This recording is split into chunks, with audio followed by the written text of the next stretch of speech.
Okay, Bismillahirrahmanirrahim. Today's topic of discussion is FCPS High Yield MCQs Point.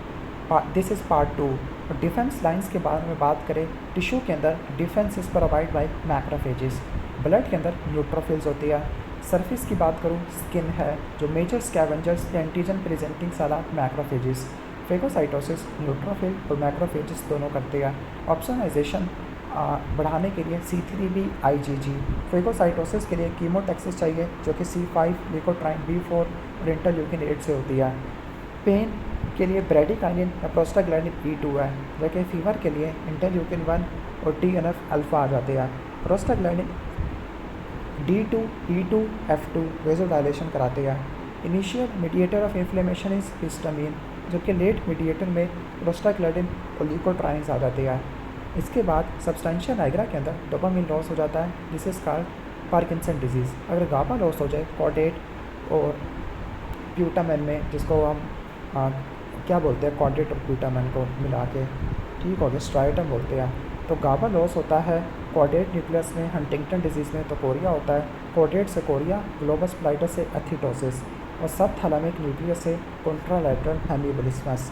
Most common source of emboli is femoral vein, लेकिन the most common site of DVT बनती है popliteal vein में। Most common causes immobilization, जो sensitive होता है वो D डामर्स या fibrin degradation product, दोनों एक ही चीज़ है, इसको छोड़ो सेंसिटिव स्पेसिफिक। अल्फा फीटोप्रोटीन और सिटाइल कोलिनेस्ट्रेस का लेवल एनेंसेफली में बढ़ता है। अल्फा फीटोप्रोटीन डाउन सिंड्रोम में कम हो जाती है। न्यूरल ट्यूब डिफेक्ट में वो स्पेसिफिक होता है और सिटाइल कोलिनेस्ट्रेस है, सेंसिटिव अल्फा फीटोप्रोटीन है, ठीक हो गया। Neural tube defect early pregnancy में डायग्नोस करने के लिए अल्ट्रासाउंड और लेट प्रेगनेंसी में एम्नियोसेंटेसिस। और neural tube defect most common is meningomyelocele, ये फोलेट की डेफिशिएंसी की वजह से या विटामिन ए टॉक्सिसिटी की वजह से होते हैं। इसके बाद है जो टाइप 1 कोलेजन होता है, ये आपको कहाँ देखने को मिलता है, स्किन में देखने को मिलता है, इसके अलावा स्केलेटन में देखने को मिलता है। जो टाइप 1 कोलेजन है वो फाइब्रो कार्टिलेज बनाता है, जबकि टाइप 2 कोलेजन हाइलिन और इलास्टिक कार्टिलेज बनाता है। जो टाइप 1 कोलेजन होता है बोन्स में, टेंडन्स में और फेशिया में देखने को मिलता है, ठीक हो गया। इसका मेमोनिक है BTS, बोन, टेंडन, फेशिया। जबकि टाइप 2 वाला कार्टिलेज वाइट्रस बॉडी में होता है। टाइप 3 ब्लड वेसल में, यूट्रस में और रेटिक्यूलिन के अंदर होता है। टाइप 4 बेसमेंट मेम्ब्रेन और लेंस में होता है। अर्ली वूंड हीलिंग और ग्रैन्युलेशन टिश्यू में टाइप 3 कोलेजन है। लेट वूंड हीलिंग और वूंड स्ट्रेंथ में टाइप 1 कोलेजन है। जो हाइलिन कार्टिलेज होता है वो लैरिंग्स में बड़ा होता है, articular surface of synovial joint में होता है और ट्रैकिया में देखने को मिलता है। Elastic cartilage epiglottis, pinna, nose में देखने को मिलता है।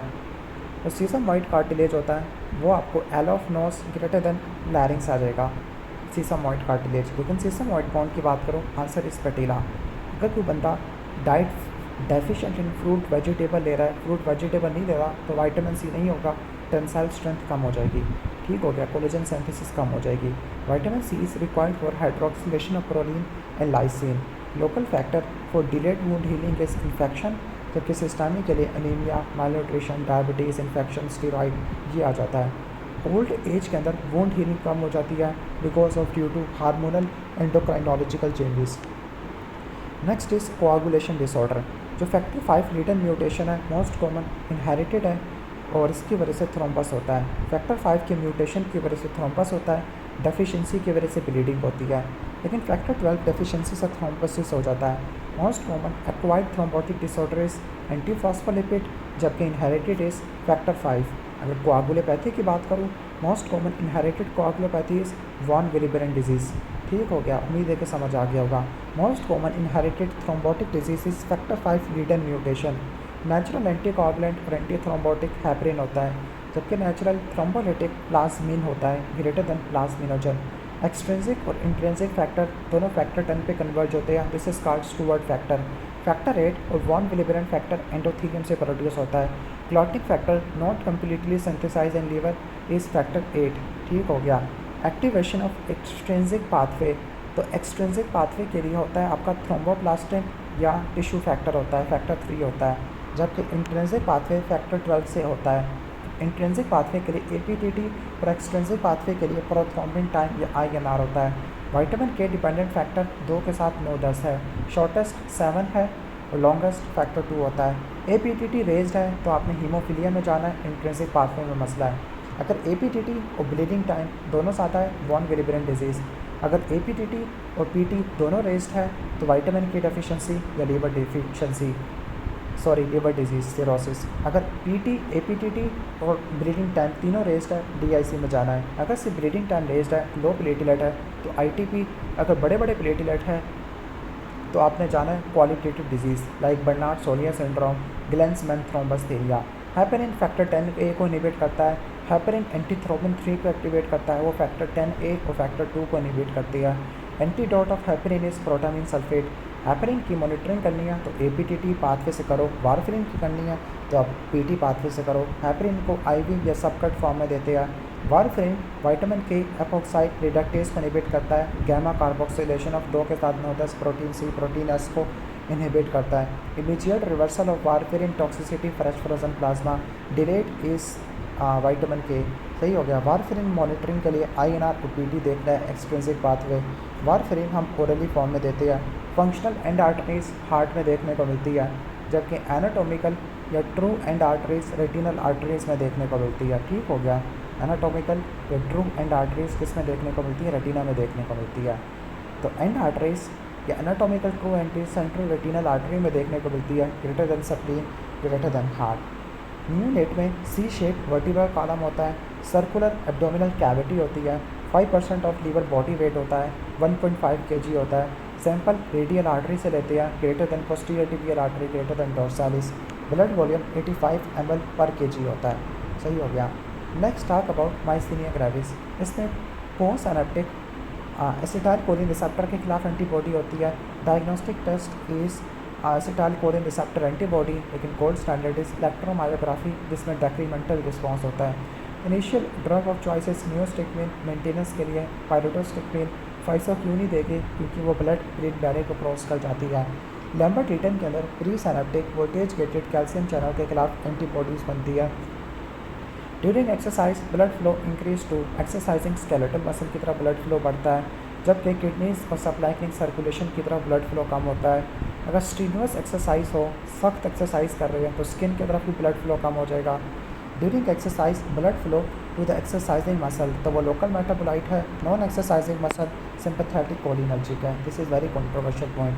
During exercise there is increase in ventricular contractility. ठीक हो गया।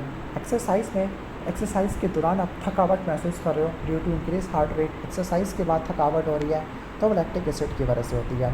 प्रेगनेंसी के अंदर respiratory rate vital capacity normal होती है, लेकिन टाइडल वॉल्यूम, मिनट वेंटिलेशन और इंस्पायरेटरी कैपेसिटी बढ़ती है। FRC total lung capacity, residual volume कम हो जाता है। अदर चेंजेस, प्रेगनेंसी में GFR बढ़ती है जिसकी वजह से ब्लड यूरिया नाइट्रोजन कम हो जाता है।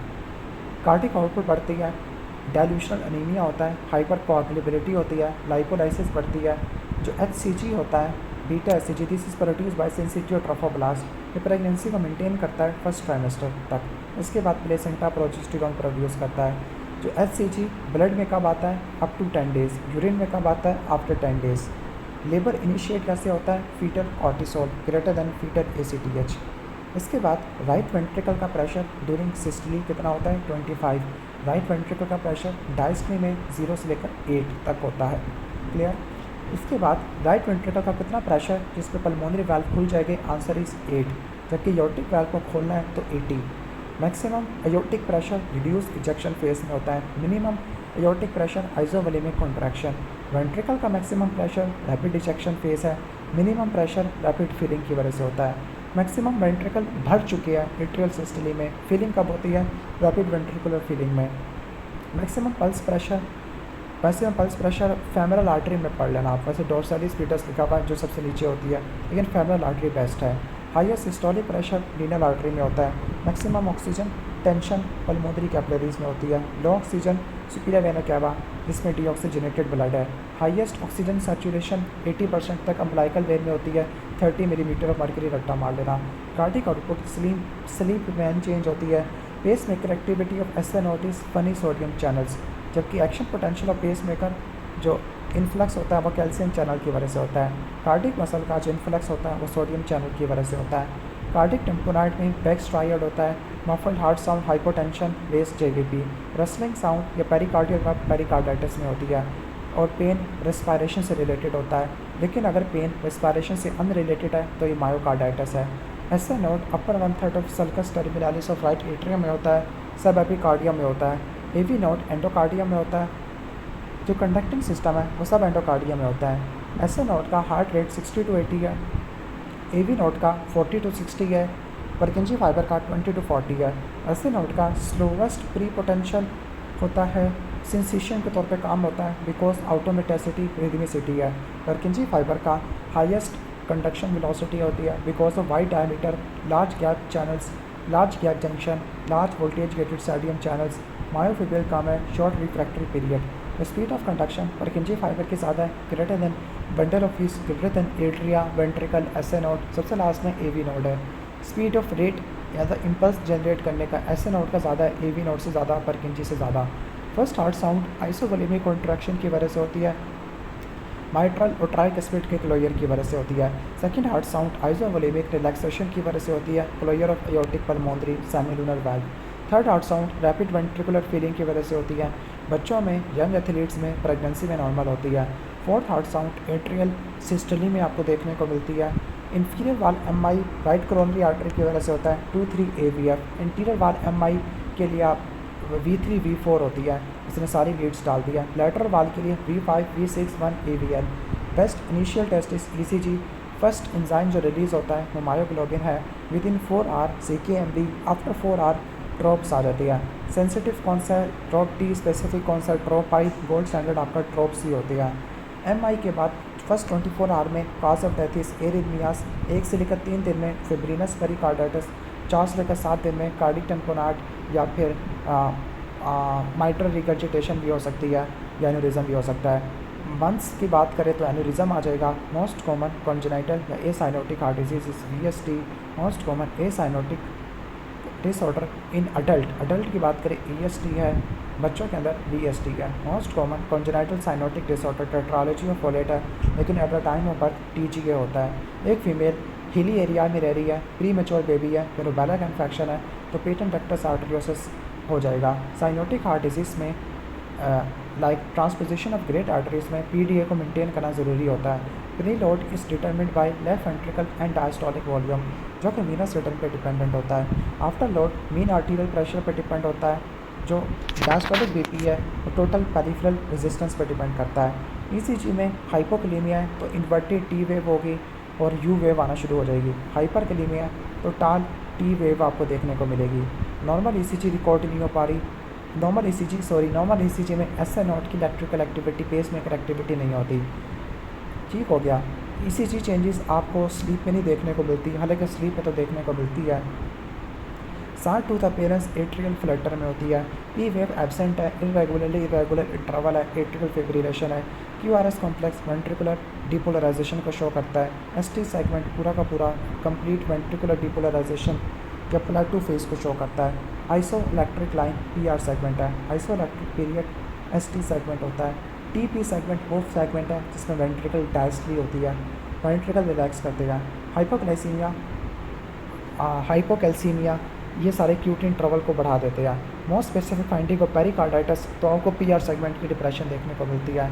एंडोकार्डियम से एपिकार्डियम में टाइम जो इम्पल्स लेती है वो QRS कॉम्प्लेक्स होती है। ठीक है, अगर एपिकार्डियम से एंडोकार्डियम की तरफ जाओ, मतलब बाहर से अंदर की तरफ जाओ तो QT इंटरवल है। ठीक हो गया। Absent P wave pacemaker, absent P wave है, इसका मतलब है पेस मेकर AV नोड भी आया हुआ है। ठीक हो गया। एक बात रट्टा मारना, राइट वेंट्रिकल में मोटिवेटर बैंड, रिसेप्टो मार्जिनल बैंड देखने को मिलता है, यहाँ पे पेस मेकर लगाते हैं। PR सेगमेंट और ECG, तो PR सेगमेंट क्या शो करता है कि एट्रियल कॉन्ट्रैक्शन है और एट्रियल कॉन्ट्रैक्शन A वेव से कोरिलेट करती है। लार्ज A वेव है, ट्राइकस्पिड स्टेनोसिस है, लेकिन कैनन A वेव आ रही है, 3rd degree heart block AV dissociation में होती है। टाल QRS complex hypertrophy of ventricle की वजह से होती है। लो वोल्टेज QRS कॉम्प्लेक्स आपको constructive pericarditis COPD old MI में देखने को मिलती है। P माइट्रल स्टेनोसिस में, जबकि P पल्मोनल पल्मोनरी हाइपरटेंशन में देखने को मिलती है। इंसुलिन का जो इमीडिएट एक्शन है वो entry of potassium into the cell है, इंटरमीडिएट में प्रोटीन सिंथेसिस है और लेट के अंदर लाइपोजेनेसिस है। Action of insulin at the cellular level glucose की एंट्री कराती है सेल के अंदर, Insulin independent glucose uptake, exercising skeletal muscle greater than brain. Insulin is anti-ketotic, क्योंकि ग्लूकागोन कीटोजेनिक है। हाइपोग्लाइसीमिया की वजह से ग्लूकागोन बढ़ेगा, इसके अलावा गैस्ट्रिन सेक्रेटिन भी बढ़ेंगे। अब ग्रोथ हार्मोन कब ज़्यादा बढ़ता है? जब ग्लूकोज कम होता है, एक्सरसाइज होती है या non rapid eye movement sleep होती है। पोटेंट स्टिमुलेटर ऑफ एल्डोस्टेरोन, तो एल्डोस्टेरोन हाइपरकलीमिया और हाइपोनेट्रीमिया से स्टिमुलेट होता है। रेनिन स्टिमुलेट कराने के लिए सिंपैथेटिक, हाइपोनेट्रीमिया, हाइपोकलीमिया सारी चीज़ें आ जाएगी। एटीएच के लिए सबसे ज़्यादा सीरम ऑस्मोलैरिटी आ जाएगा। Renin is inhibited by increase angiotensin, negative feedback के जरिए। एंजियोटेंसिन थर्स्ट रिसेप्टर को स्टिमुलेट करता है। रेनिन हाइपोकलीमिया से बढ़ता है और एल्डोस्टेरोन बढ़ा के हाइपरकलीमिया को काउंटरएक्ट कर देता है। ठीक हो गया, मतलब renin increase by hypokalemia and decrease by hyperkalemia, मतलब हाइपरकलीमिया होगा तो रेनिन कम हो जाएगा। हाइपरकलीमिया से एल्डोस्टेरोन प्रोड्यूस होता है और रेनिन को कम कर देगा। एंजियोटेंसिन 2 वेजोकंस्ट्रक्शन करता है, थर्स्ट स्टिमुलेशन करवाता है। कोर्टिसोल ग्लूकोनियोजेनेसिस करता है। ग्लूकागोन ग्लाइकोजिनोलाइसिस करवाता है। कोर्टिसोल न्यूट्रोफिल के लेवल बढ़ा देगा, लिम्फोसाइट को कम कर देगा। एसीटीएच इफेक्टिवली कंट्रोल हाइड्रोकोर्टिसोल या कोर्टिसोल को एंड्रोजन को करता है, अल्डोस्टेरोन को नहीं करता। एक्सेसिव एक्सरसाइज की वजह से हाइपरकलीमिया हो जाएगा। अर्ली प्रेगनेंसी में एंडोमेट्रियम प्रोजेस्टेरोन से सेंसिटिव होती है। लेट प्रेगनेंसी में जो एंडोमेट्रियम ऑक्सीटोसिन से सेंसिटिव होती है। प्रेगनेंसी में लैक्टेशन ईस्ट्रोजन और प्रोजेस्टेरोन से दोनों से इनहिबिटेड होती है। ड्यूरिंग लैक्टेशन एमेनोरिया होता है बिकॉज प्रोलैक्टिन की वजह से जीएनआरएच कम हो जाता है। मिल्क प्रोडक्शन प्रोलैक्टिन से होती है। मिल्क एजैकुलेशन ऑक्सीटोसिन से होती है। ब्रेस्ट एट्रोफी है प्री मेनोपॉजल, तो वो डिक्रीज ईस्ट्रोजन और प्रोजेस्टेरोन की वजह से होती है। पोस्ट मेनोपॉजल तो वो डिक्रीज ईस्ट्रोजन की वजह से होती है। Most common causes decrease estrogen. Most potent anabolic hormone testosterone होता है। पोटेंसी डीएचटी की ज़्यादा होती है, जबकि ईस्ट्रोजन के अंदर एस्ट्राडायोल, ईस्ट्रोन, प्रेस्ट्रायोल की ज़्यादा होती है। ईस्ट्रायोल क्या करता है? फीटल वेलबींग को इंक्रीज़ करता है और एस्ट्रायोल कम होता है डाउन सिंड्रोम में। ऑस्टियोपोरोसिस के अंदर थिन वाइट ट्राइब्यूकुलर बोन होती है, स्टेरॉइड की वजह से होता है। ऑस्टियोक्लास्ट हाउस शेप कैनुले में होती है। ऑस्टियोक्लास्ट बोन फॉर्मिंग सेल है, ईएलपी प्रोड्यूस करते हैं, बोन मैट्रिक्स बनाते हैं। ऑस्टियोक्लास्ट बोन की रिजॉर्प्शन करते हैं। ऑस्टियोसाइट बोन की मैट्रिक्स और इंटीग्रिटी को मेंटेन करते हैं। डीमिनरलाइजेशन पीटीएस से होती है।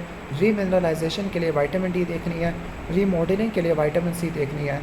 PTH directly regulate vitamin D, ठीक हो गया, और इनडायरेक्टली कैल्शियम एब्जॉर्प्शन कराता है from the intestine through the vitamin D. Osteon के अंदर कौन से लैमेले होते हैं? कंसेंट्रिक लैमेले होते हैं। एक पेशेंट को कास्ट या प्लास्टर लगाया गया, पता लगा कि उसका मसल का मास कम हो गया है ड्यू टू डिसयूज एट्रोफी और decrease number of actin myosin. Estrogen का फंक्शन क्या है? ब्रेस्ट की डक्ट की डेवलपमेंट कराना और एंडोमेट्रियल प्रोलिफरेशन कराना। प्रोजेस्टेरोन का फंक्शन क्या है? एंडोमेट्रियल थिकनेस को मेंटेन करना, सेक्रेटरी फेस है, और एल्वियोलाई और लोब्यूल की डेवलपमेंट कराना ब्रेस्ट के अंदर। जो सेंट्रल कीमो रिसेप्टर्स होते हैं वो सीएसएफ की पीएच या इंटरस्टिशियल पीएच को रिस्पॉन्ड करते हैं, इंक्रीज CO2 को, जबकि पेरिफेरल वाले हाइपोक्सिया को या आर्टीरियल पीएच को देखते हैं। इंक्रीज एल्वियोलर आर्टीरियल ग्रेडियंट किस में देखने को मिलेगा? जब फाइब्रोसिस होगी या V/Q डिफेक्ट होगा या शंट होगा। अगर नॉर्मली जो ए ग्रेडियंट होता है वो 0 से लेकर 10 होता है, जबकि रेशो 0.8 होती है। ए इन एयरवे ऑब्स्ट्रक्शन, एयरवे ऑब्स्ट्रक्शन है, वेंटिलेशन 0 है, तो वेंटिलेशन परफियन रेशो 0 है, दिस इज कॉल्ड शंट। ठीक है, क्लियर। इसके अंदर जो सिस्टमिक आर्टीरियल ब्लड होता है इसकी कंपोजिशन वीनस ब्लड के बराबर हो जाती है, एल्वियोलर आर्टीरियल ग्रेडियंट बढ़ जाता है, सही है। पल्मोनरी एम्बोलिज्म के अंदर क्या होता है कि परफियन 0 होती है, V/Q रेशो इन्फिनाइट होती है, this is called dead space. इसके अंदर जो एल्वियोलर एयर होती है वो इंस्पायर्ड एयर के बराबर आ जाती है। हाई अल्टीट्यूड में जो सर्वाइवल होता है, हाई अल्टीट्यूड में हाइपोक्सिया होता है तो इरिथ्रोपोइटिन होगा, HB की कंसनट्रेशन को बढ़ा देगा। हाइपोक्सिया की वजह से पल्मोनरी वेजोकंस्ट्रक्शन होती है। हाइपोक्सिया की वजह से haemoglobin oxygen dissociation curve right side पर शिफ्ट होगी, 2,3-D बिसफॉस्फोग्लिसरेट के लेवल बढ़ जाता है। एक्सरसाइज के अंदर ऑक्सीजन कंजप्शन बढ़ जाती है, CO2 प्रोडक्शन बढ़ जाती है। Small cell lung cancer poor prognosis होता है, कीमो रेडिएशन सेंसिटिव होता है, ECTS syndrome of inappropriate ATH, Lambert Eaton syndrome करवाता है। स्क्वेमस सेल कैंसर स्मोकिंग करवाता है, hypercalcemia, keratin pearls, intercellular bridges है।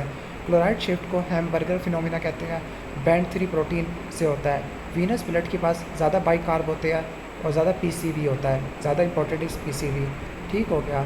जो RBCs है, ठीक है, जो वीनस ब्लड है असल में यहाँ पे क्लोराइड शिफ्ट चल रही होती है। क्लोराइड शिफ्ट में ये होता है कि जो बाइकार्बोनेट होता है ना, क्लियर, वो क्या होता है कि प्लाज्मा में चला जाता है और आरबीसी के अंदर क्लोराइड आ जाता है। इरिथ्रोपोइटिन हाइपोक्सिया से प्रोड्यूस होता है, inhibited by caffeine theophylline.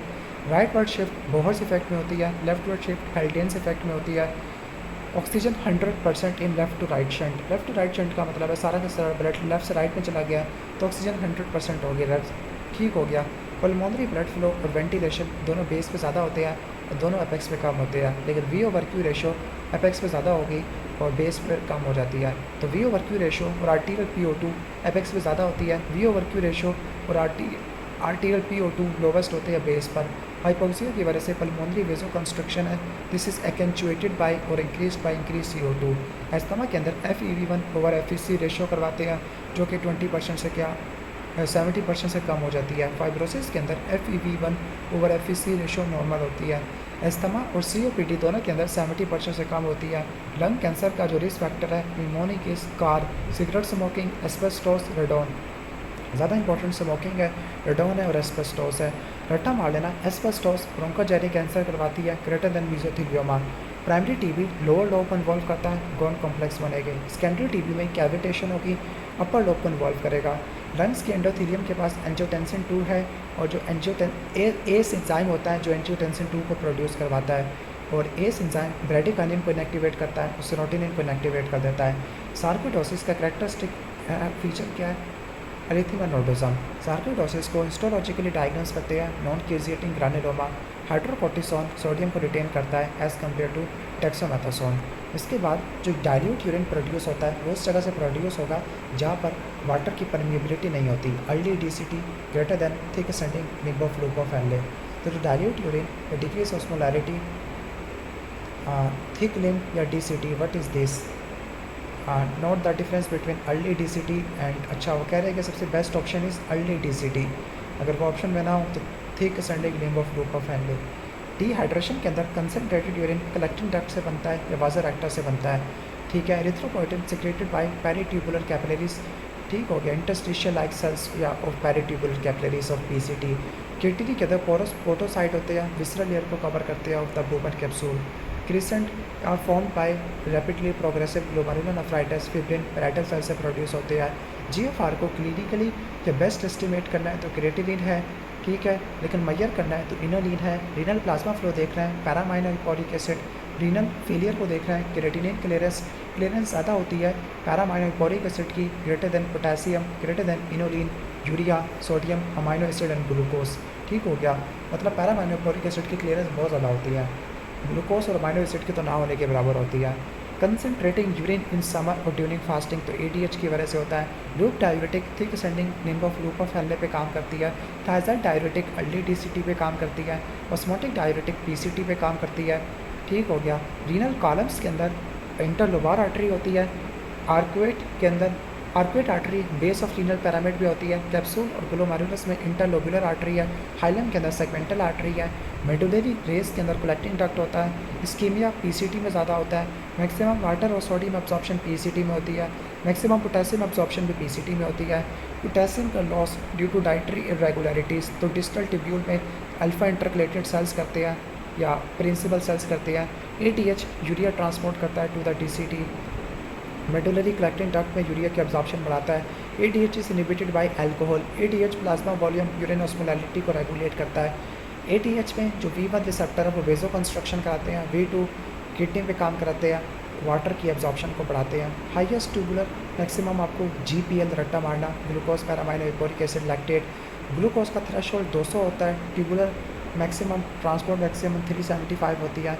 Sodium absorption अल्डोस्टेरोन करवाता है। सोडियम एक्सक्रीशन ENP कराता है। नेट सोडियम एब्जॉर्प्शन अल्डोस्टेरोन और ENP के बैलेंस की वजह से होती है। Renin is produce by juxtaglomerular cells, ठीक है। रेनिन लॉन्ग टर्म BP को रेगुलेट करता है। Baroreceptors respond maximally to increase BP। तो short term mechanism of BP baroreceptor है। Most potent to decrease BP CNS ischemic है। जब mean arterial pressure 60 से कम हो जाएगा। मेंटेन ड्यूरिंग शॉक तो BP को मेंटेन करना ड्यूरिंग शॉक बैरो रिसेप्टर। लेकिन एज अ होल बात करूँ रास है, लॉन्ग टर्म BP रास है। ओवरऑल इंपॉर्टेंट ग्रास है। Subendothelial deposition SLE, diffuse proliferative glomerulonephritis, membranoproliferative glomerulonephritis. Subepithelial deposition post streptococcal पे या फिर आपको देखने को मिलती है मेम्ब्रेनस ग्लोमेरुलोपैथी में। इंट्रा मेम्ब्रेनस वाला डिफ्यूज प्रोलिफरेटिव टाइप 2 वाला में देखने को मिलता है। फोकल सेगमेंटल ग्लोमेरुलोनेफ्राइटिस में मैसिव प्रोटीनूरिया 3.5 से ज़्यादा का होता है। माइल्ड हाइपोमैग्नीसीमिया तो वो PTH को स्टिमुलेट करवाएगा और वो हाइपरकैल्सीमिया करवा देगा, लेकिन सीवियर हाइपोमैग्नीसीमिया PTH को सप्रेस कर देगा, कैल्शियम का लेवल कम हो जाएगा। अगर मैग्नीशियम ज़्यादा हो जाएगा तो वो PTH को इनहिबिट करेगा, जिसकी वजह से हाइपोकैल्सीमिया हो जाएगा। हाइपोकलीमिया और एल्किलोसिस साथ साथ रहते हैं, हाइपरकलीमिया और एसिडोसिस साथ साथ रहते हैं। अगर नर्व की एक्साइटेबिलिटी कम करनी है तो या तो पोटेशियम को कम कर दूँ या कैल्शियम को बढ़ा दूँ। अगर एक्शन पोटेंशियल की हाइट कम करनी है तो सोडियम को कम कर दूँ, एक्शन पोटेंशियल की हाइट बढ़ानी है तो सोडियम को बढ़ा दूँ। अगर साइटिस टैप कर रहे हैं, इन्फेक्शन ई कोलाई की वजह से होता है। पैरोटिनाइटिस ई कोलाई है, लेकिन पायोजेनिक पैरोटिनाइटिस बात करें या सेकेंडरी बताएं तो बैक्टीरियाइड की तरफ जाना है। पुरपुरल सेप्सिस है तो वो GBS की वजह से होती है। Nasopharyngeal cancer Epstein Barr virus की वजह से होता है। Oropharyngeal cancer human papilloma virus की वजह से होता है। लंग कैंसर साइटोमेगालो वायरस की वजह से होता है। सही हो गया, वैसे इतना खास मैंने पढ़ा नहीं। रेस्पिरेटरी सिस्टम सिम्टम्स या लोफ्लर सिंड्रोम एस्कैरिस से होता है। फिशरमैन को एनीमिया एकाइमोसिस है तो विटामिन C डेफिशिएंसी, लेकिन फिशरमैन को एनीमिया B12 डेफिशिएंसी तो डाइफेलोबोथ्रियम लैटम की तरफ जाना है। माइक्रोसिटिक हाइपोक्रोमिक एनीमिया एनसालोस्टोमा ड्यूडिनेली की वजह से आता है। कंजक्टाइवल स्वेलिंग और आंखों में कीड़ा घुस गया तो लोआ आ जाएगा। ग्लोबल ब्लाइंडनेस कैटरेक्ट की वजह से या क्लाइमीडिया की वजह से होती है। रेक्टल प्रोलैप्स ट्राइचूरस ट्राइचियूरा की वजह से होता है।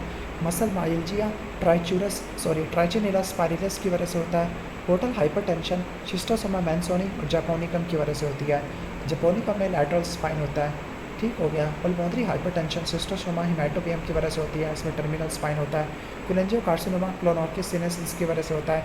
हाइड्रेटेड सिस्ट काइनोकोकस की वजह से होती है। न्यूरोसिस्टिस आर्कोसिस टीलिया सोलियम की वजह से देखने को मिलता है। मलेरिया की बात करें तो प्लाज्मोडियम मलेरियाई है, नेफ्रोटिक सिंड्रोम करवाता है, मेम्ब्रेनस ग्लोमेरुलोनेफ्रोपैथी। वाइवेक्स ओवेल हिप्नोजॉइड्स होते हैं, सो जाते हैं, इनके लिए प्राइमाक्विन देनी है। ठीक हो गया। प्राइमाक्विन की वजह से ग्लूकोज 6 फास्फेट डिहाइड्रोजनेस डेफिशिएंसी हो जाती है। Shortest preerythrocytic phase plasmodium falciparum, longest plasmodium malariae. Species that cause relapse तो वाइवेक्स ओवेल रिलैप्स हिप्नोजॉइड की वजह से होता है। Most common non falciparum malariae तो वो प्लाज्मोडियम वाइवेक्स होता है। नॉन फैल्सिपैरम के अलावा सबके लिए क्लोरोक्विन है। मलिग्रेंट टर्शियन मलेरिया मलिग्रेंट है तो ये प्लाज्मोडियम फैल्सिपैरम है। बिनाइन 48 आवर्स वाला वाइवेक्स ओवेल है। क्वार्टन वाला प्लाज्मोडियम मलेरियाई की वजह से है। क्वार्टेशियन मलेरिया नोलेसाई या फैल्सिपैरम की वजह से होता है। एनीमिया इन मलेरिया इस हिमोलिटिक एनीमिया नॉर्मोसिटिक नॉर्मोक्रोमिक होता है। डोरमेंट फेज हिप्नोजॉइड होती है। मलेरिया हमारी बॉडी वेंडर होता है स्पोरोजॉइड की फॉर्म में। स्पोरोजॉइड लीवर में डिवाइड होते हैं merozoite. New species of malaria इस नोलिसाई। STD क्लाइमीडिया ट्रैकोमेटस गोनोरिया सिफिलिस से होती है। ट्यूबोवेरियन एब्सेस गोनोरिया की वजह से होती है। हनीमून सिस्टाइटिस ई कोलाई की वजह से होता है। B1 की डेफिशिएंसी की वजह से dry beri wet beri Wernicke's Korsakoff syndrome transketolase की एक्टिविटी मेजर करते हैं। B12 डेफिशिएंसी की वजह से चिलोसिस कॉर्नियल वास्कुलराइजेशन होती है। B3 डेफिशिएंसी की वजह से पेलेग्रा होती है। 3D होता है diarrhoea dermatitis dementia. B5 coenzyme और पेंटोथेनिक एसिड के लिए रिक्वायर होता है। डेफिशिएंसी की वजह से adrenal insufficiency burning food syndrome हो जाएगा। B6 डेफिशिएंसी की वजह से क्या होगा, बायोटिन कहते हैं, ये एविटिन को बाइंड करता है, this is the carrier of 1 carbon. जो B7 होता है रोल इन लीवर मेटाबॉलिज्म में इंपॉर्टेंट होता है। कार्बोक्सिलेशन रिएक्शन में इंपॉर्टेंट होता है। B9 1 कार्बन ट्रांसफ़र में पार्टिसिपेट करता है। B9 डेफिशिएंसी से neural tube defect megaloblastic anaemia होता है। B12 की डेफिशिएंसी की वजह से megaloblastic pernicious anaemia subacute combined degeneration of spinal cord है। विटामिन ए की early symptom is night blindness और अर्ली साइन क्या कंजक्टाइवल जीरोसिस। ठीक हो गया। विटामिन ए डेफिशिएंसी की वजह से scaly dermatitis jaundice neural tube defect होती है टॉक्सिसिटी की वजह से। ऑप्टिक न्यूराइटिस B12 B6 और B1 की वजह से होता है। Peripheral neuritis B1 B6 B12 की वजह से होता है। कार्बोहाइड्रेट मेटाबॉलिज्म के लिए थायमीन चाहिए। लिपिड्स मेटाबॉलिज्म के लिए बायोटिन चाहिए, क्योंकि फैटी एसिड सिंथेसिस और डिग्रेडेशन दोनों के लिए बायोटिन चाहिए। प्रोटीन मेटाबॉलिज्म के लिए राइबोफ्लेविन चाहिए। Pure ketogenic amino acid leucine lysine होती है। Positively charge basic HAl। Histidine कहाँ पे था, DNA में। आर्जिनिन और लाइसिन कहाँ पड़े होते हैं, नहीं, हिस्टडीन हीमोग्लोबिन में होता है, आर्जिनिन लाइसिन डीएनए में पड़े होते हैं, I think so. Negative charges aspartate glutamate होता है, डीएनए या histidine which I don't agree. Amino acid deficiency जो सेल इंजरी कराती है, ग्लाइसिन लेकिन किससे सेल इंजरी होती है, कोलिन। अमाइनो एसिड जो रीनल स्टोन कराती है, सिस्टाइन, ऑर्निथिन, लाइसिन, आर्जिनिन। ठीक हो गया। Amino acid in abdominal metabolism, तो ये ट्रिप्टोफैन जो कि कार्सिनॉइड सिंड्रोम एब्डोमिनल मेटाबॉलिज्म में होता है, क्योंकि ट्रिप्टोफैन से नियासिन बनता है। सही हो गया, तो उम्मीद है कि रट्टा लग गया होगा। इसके बाद सेल साइकिल में इंटरफेज है। इंटरफेज में क्रोमोसोम रेप्लिकेट होता है, डीएनए रेप्लिकेट होता है, बार बॉडी को हम स्टडी करते हैं। इंटरफेज में G1 S G2 M phase है। M फेज में साइटोकाइनेसिस भी होती है। G1 फेज में ग्रोथ होती है, प्राइमरी ग्रोथ होती है, प्रोटीन, ऑर्गेनेलिस और mRNA के सिंथेसिस होती है। ग्रोथ फेज है, लॉन्गेस्ट फेज है, 8 से लेकर 10 घंटे का। फिर G1 चेक पॉइंट होता है, ये चेक करने के लिए कि डीएनए डैमेज तो नहीं है। फिर एस फेज में डीएनए रेप्लिकेट होता है। फिर उसके बाद S phase chemo sensitive phase है, यानी साइटोटॉक्सिक और कीमो ड्रग्स काम करती है 5 से लेकर 6 घंटे। फिर इसके बाद G2 फेज़ है, सेकेंडरी फेज़ है, शॉर्ट फेज़ 3 से लेकर 4 घंटे का होता है। ये चेक करने के लिए कि डीएनए की रेप्लिकेशन होगी या नहीं होगी। माइटोसिस फेज़ शॉर्टेस्ट फेज़ है, this is radio sensitive phase. इसके अंदर स्पिंडल असेंबली देखते हैं, अलाइनमेंट देखते हैं, न्यूक्लियर कंटेंट डिवाइड होता है, जेनेटिक मटेरियल क्रोमोसोम होता है। ठीक है, जेनेटिक मटेरियल क्रोमेटिड होगा अगर हम एम फेज़ में नहीं होंगे। अब एम फेज़ के डिफरेंट डिवीजन होती है, prophase, prometaphase, metaphase, anaphase, telophase, cytokinesis. Prophase में स्पिंडल फाइबर बनती है, क्रोमोसोम की कंडेंसेशन होती है। प्रोफेज में सेंट्रियोल ऑपोजिट एंड में जाएंगे और क्रोमोसोम अपीयर हो जाएंगे।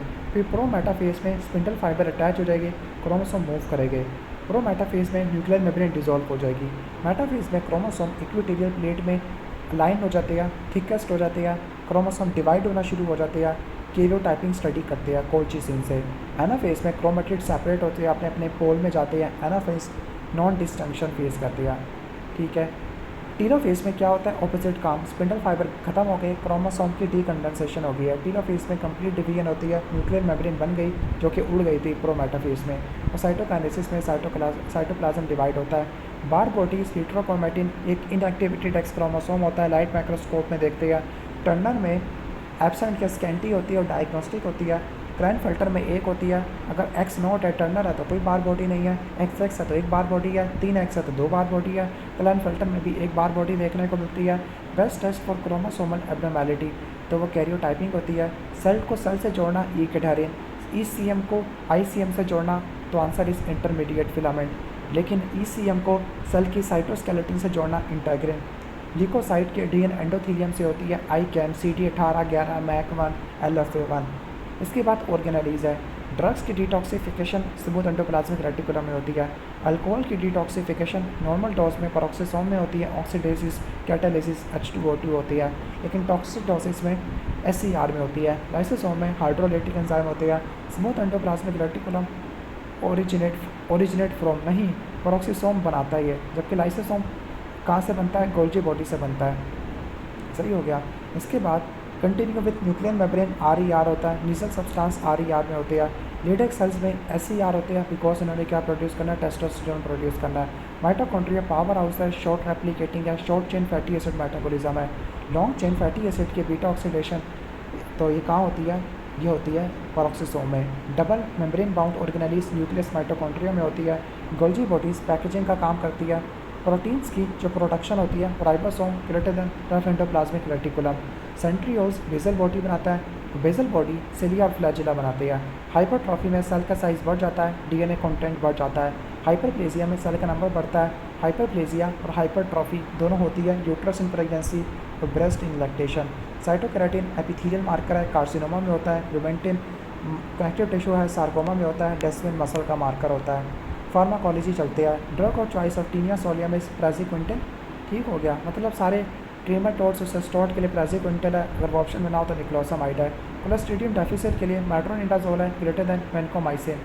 ड्रग और choice for mild clostridium difficile metronidazole है, लेकिन सीवियर रेजिस्टेंट है तो वेनकोमाइसिन देनी है। और अगर लाइफ थ्रेटनिंग है तो oral vancomycin, IV metronidazole. Traveller डालिया में डोरफ्लॉक्सासिन आपने प्रेफर करनी है। First line electrical fibrillation beta blocker देनी है। रेट कंट्रोल के लिए beta blocker, calcium channel blocker और डाइजॉक्सिल। रिदम को कंट्रोल करना है। और अगर स्कीमिक हार्ट डिजीज़ है तो एमिट्रियोन, स्कीमिक हार्ट डिजीज़ नहीं है तो फ्लोसिनाइड। कार्डियोजेनिक शॉक में डोपामीन, दो ब्यूटामीन। एक पेशेंट को हाइपोटेंशन है, बीपी अनरिकॉर्डेबल है, डोपामीन दो। एनाफाइलेक्टिक शॉक के लिए drug of choice is adrenaline. सही हो गया। Drug of choice for pseudomonas तो सेफ्टाजिडिम है। यूटीआई के लिए सिप्रोफ्लॉक्सासिल है। Drug of choice for OCD clomipramine. ठीक हो गया। या ऐसा सारा भी रट्टा मार सकते हैं। सब रेक्वाइंट हेमरेज के लिए निमोडिपिन है। एक्यूट पेंक्रेटाइटिस में पैथिडीन देनी है। एस्थमा वाला पेशेंट है तो आपने एनसेट तो देनी नहीं है, तो पेन किलर के लिए पैथिडीन दे दोगे। पोस्ट सर्जरी के लिए कीटोरोलैक है। मॉर्निंग सिकनेस के लिए पेराडॉक्सिन प्रेगनेंसी में होती है। मोशन सिकनेस के लिए मैक्लाजीन। माउंटेन सिकनेस के लिए एस्ट्राजोलामाइड। ठीक हो गया, क्लियर। तो उम्मीद है कि समझ आ गया होगा। वैसे कुछ जगह पे मोशन सिकनेस में स्कोपोलामिन भी लिखा होता है। ठीक है, माउंटेन सिकनेस में आपकी कौन सी आ जाएगी? एस्ट्राजोलामाइड। ड्रग और चॉइस ऑफ मेनिंजाइटिस, एडल्ट में सेफ्ट्राइजोन देना है, बच्चों में पेनिसिलिन जी देनी है। ड्रग और चॉइस इन एंडोमेट्रियोसिस तो मेट्रोक्सीप्रोजेस्टेरोन, ल्यूप्रोलाइड, डेनाजोल। ड्रग और choice of pregnancy induce hypertension तो लेबिटेरॉल, मिथाइल डोपा। प्रेगनेंसी की हाइपरटेंसिव इमरजेंसी है तो हाइड्रोलिजिन प्रेफर करना है। क्लेम्शिया के लिए मैग्नीशियम सल्फेट है। ड्रग और चॉइस इन यूट्राइन एटोनी तो इसके लिए कौन सी है? यूट्राइन एटोनी के लिए ऑक्सीटोसिन ग्रेटर देन एर्गोटामिन। ठीक है। Anti thyroid drug first trimester में प्रोपालथायोरेसिल, सेकंड और थर्ड के अंदर मेथिमाजोल है। कौन सी ड्रग प्लेसेंटा को क्रॉस करती है? तो मेथिमाजोल है, ग्रेटर देन प्रोपालथायोरेसिल, केराटोजेनिक है। Thyroxine can not cross placenta. Elderly diabetic है तो टोलब्यूटामाइड। ओबीस डायबिटिक है, मेटफॉर्मिन। नॉन ओबीस है तो सल्फोनाइलूरिया, जैसे टोलब्यूटामाइड भी सल्फोनाइलूरिया है। ऑर्गेनोफॉस्फेट की एंटीडोट प्रालीटॉक्सिन है, सिप्टम रिवर्सल के लिए एट्रोपिन देते हैं।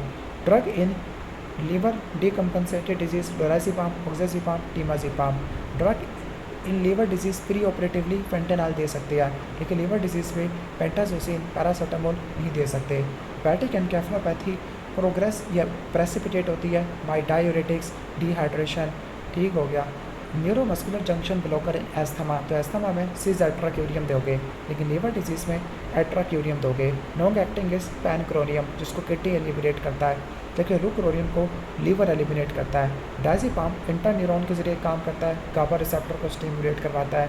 मॉर्फिन वेनकोमाइसिन हिस्टामिन को रिलीज़ करवाती है। टर्ब्यूटलिन फीटस में हाइपोग्लाइसीमिया, माँ में hyperglycaemia.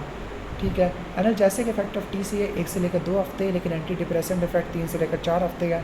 Safe analgesic dose of nitric oxide 25 particle पर मिनट है, 8 घंटे में 25 है, जबकि एनाल्जेसिक 24 आवर में 100 पार्टिकल पर मिनट है।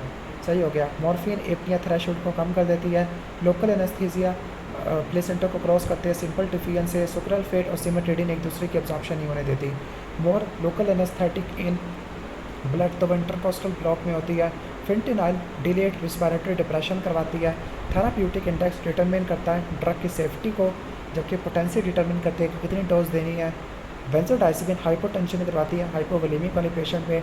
हाईली सिलेक्टिव कॉक्स तो सिलाकॉक्सिब है, जबकि पोटेंट आपकी मिनॉक्सिकाम है। इरिवर्सिबल एस्पिरिन है, रिवर्सिबल एनसेड है। Low dose aspirin thromboxane A2 को इनहिबिट करती है।